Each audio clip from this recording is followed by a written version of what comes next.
What if I told you that the harried thoughts that whirl through your mind at night have the power to shape your entire existence? In the flickering shadow of the moonlight lies a character we'll call Helena, a seeker of peace amidst the chaos of life.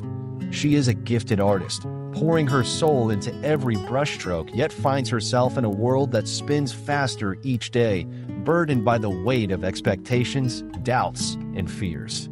Every brushstroke feels heavy. Her art transforms into an anxious cacophony rather than a sanctuary, while sleepless nights unravel her resolve. Helena's days blend into restless nights, consumed by a gnawing sense of inadequacy. The more she tries to control the chaos around her, the judgment of critics, the opinions of friends, the more unstable her world becomes, reflecting the wisdom of Epictetus. It's not what happens to you, but how you react to it that matters. Yet, in her turmoil, this truth feels like thin air, an abstract notion just out of reach. Each evening, as she lays her head on the pillow, her thoughts race. She pictures herself in agony, an artist stripped bare, no solace to be found. The drifting silence of the night becomes a breeding ground for despair. But what if those silent hours were an ally instead? What if, within her restless thoughts, the seeds of transformation were waiting to sprout? One night, in the stillness, she recalls her grandmother whispering the words of Marcus Aurelius, "You have power over your mind, not outside events. Realize this, and you will find strength." A flicker of recognition sparks in her. What if she could harness that power? Could she redefine her relationship with the chaos?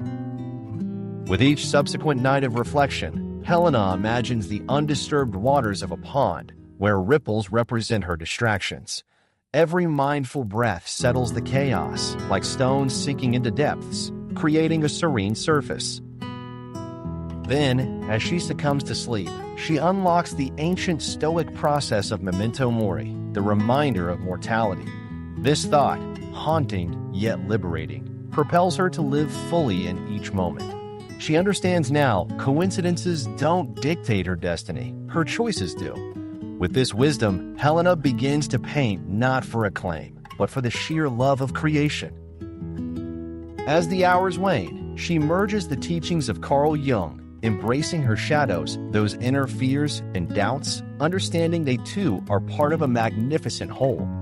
In each stroke, she releases her struggle, intertwining light and dark, vulnerability and strength. When dawn breaks, the clarity she awakens to is resounding. Her art reflects not only her vision, but her acceptance of life's rhythmic ebb and flow. With each new day, she is unshakable, understanding deeply that true freedom lies in mastering the self rather than attempting to control the world.